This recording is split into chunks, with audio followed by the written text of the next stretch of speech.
It's such an honor to be here. Thank you for coming.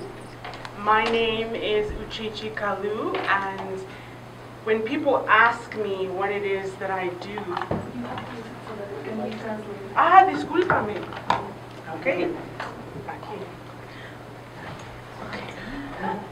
When people ask me what it is that I do, the work that I do, the simple answer is that I am a poet and a web designer.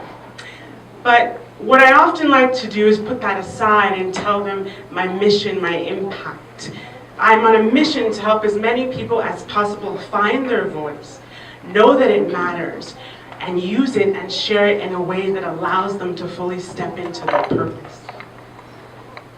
And when I do this, what I find is that in website development, before I design anything, before I write a line of code, I try to find out what is the story you are trying to tell.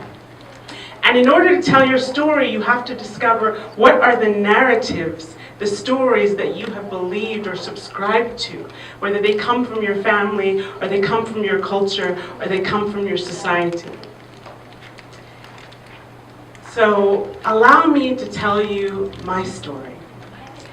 When I was younger and I was starting my creative path, I loved to stand here, to allow myself to be in the light of all that I could become. But deep down there was another voice that told me that if you step out, if you fully step out in this space and be who you truly are, you will be destroyed, maybe even killed. Maybe not the killed part, but can anyone relate to this? Raise your hand, right? Look around the room if you can relate to this. So I wasn't sure where that story came from. And recently I've been doing a lot of work to figure that out. I want to tell you about the year 1967. That was the year that my parents were, as Nigerians, my parents were living in southern Nigeria, and they, as teenagers, instead of doing normal teenage things like dating and kissing interesting people, they went to war. The Nigerian Civil War exploded in my country, and my mother went to work for the Red Cross, and my father joined the war efforts. Some people refer to this as the Nigerian Civil War, others call it the Biafra War, and historians carefully use words like genocide and ethnic cleansing. I don't know what the right word is, but I know this. After 3 years, more than 2 million people who look like me had been destroyed. So it fed this story that I felt when I was younger that told me that I was wrong to have my eyes and my nose and my mouth, and that I was wrong to be exactly who I am. So of course I was gonna believe that if I stepped right here into all of it and owned what I had to give, that would be the end. So I have been rewriting this narrative.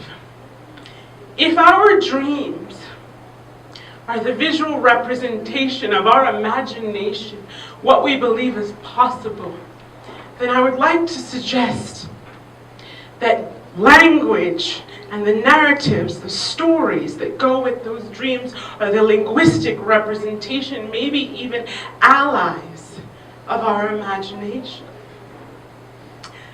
I don't want you to be afraid to take up space and to come right here in the midst of it all, because I know that every single one of you has something to share with the world, and I know that we need it, and I'm telling you all this and crying and I need to do my makeup over again just so you can hear this and believe this.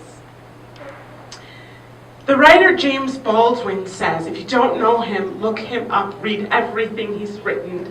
He says that if you can change the narrative, you can change your destiny. And I truly believe this. Baldwin was writing as a black man growing up in the United States during extreme racial violence. And he said that he did not see himself represented. So he started writing as a way to find a world that he could enter that would insist that he had the right to be a full human being.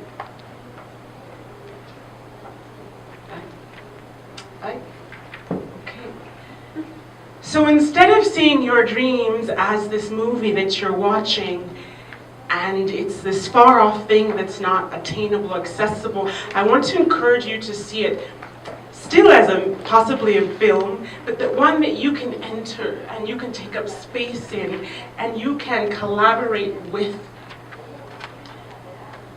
So how do we do that?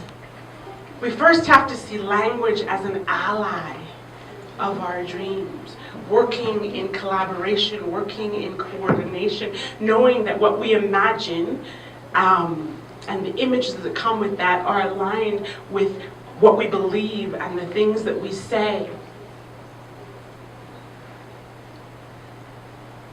Imagination comes from the word word imaginare, which actually means to be able to picture yourself.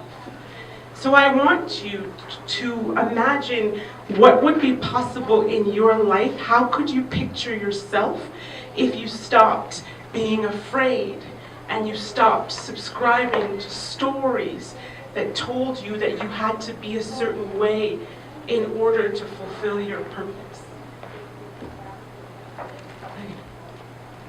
So where do these stories come from? Some of them are personal. For example, when I was getting dressed today, I thought I looked pretty good, and then I realized I had these shoes, and I thought about my mother who would say, Uchechi, you look so beautiful, but what do you have on your feet? ¿Por qué no tienes tacones, no? Where are your high heels? So some are personal, they come from our family. Some are cultural.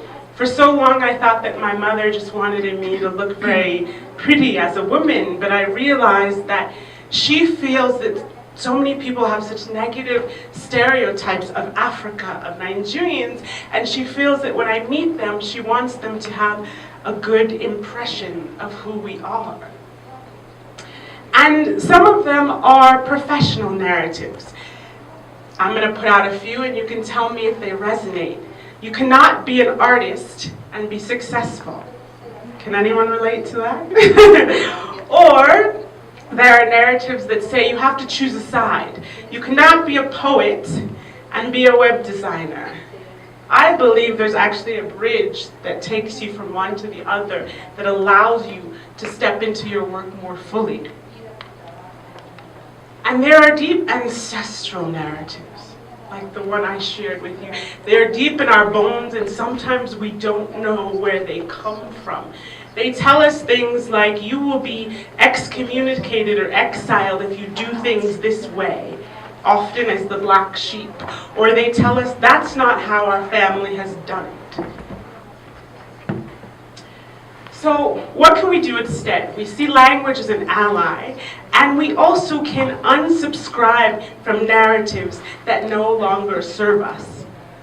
So I've created a few, and when I say unsubscribe, what I'm really talking about is acknowledging what we've subscribed to, because sometimes we don't even know, and then from there, replacing them, reframing them, creating another container that we can then step into. So there's the narrative that says, don't even try because you're going to fail. Be afraid of failure. But what if instead it could say, your failures are the ancestors of your future success? How do we see ancestors? We revere them, we honor them, we acknowledge them, we listen to them.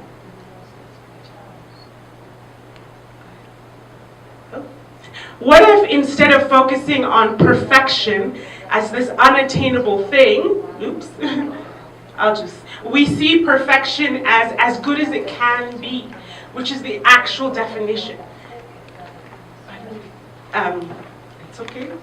Está bien. As good as it can be, which means that everything everyone is going to present here is going to be perfect. This conference is perfect. You are all perfect because we had limitations, we had constraints, we had prepared, and here we are, and this is as good as it can be. What if instead, when we're ready to step out into our gifts, instead of worrying that we don't have anything special to offer because someone else is doing the kind of work we hope to do, we can say, hey, I'm the only one who can offer this because guess what? No one else has your creative DNA in the same way that no one else has your biological DNA. And what if instead of being afraid to start, to take the next step, instead of feeling we have to know it all, we can say, I have exactly what I need to start, to just put one foot in front of the other. I think about my younger self. I think about that girl who was so afraid. And if I could, I would tell her, it's okay. I understand. There was a story there. You have the right to be who you are, and while your people suffered, they're also resilient, and you take that strength with you. I want to invite all of you to stand here and to see what's possible when you do that, and to join me in changing the narrative so we can change our collective destiny. Muchísimas gracias.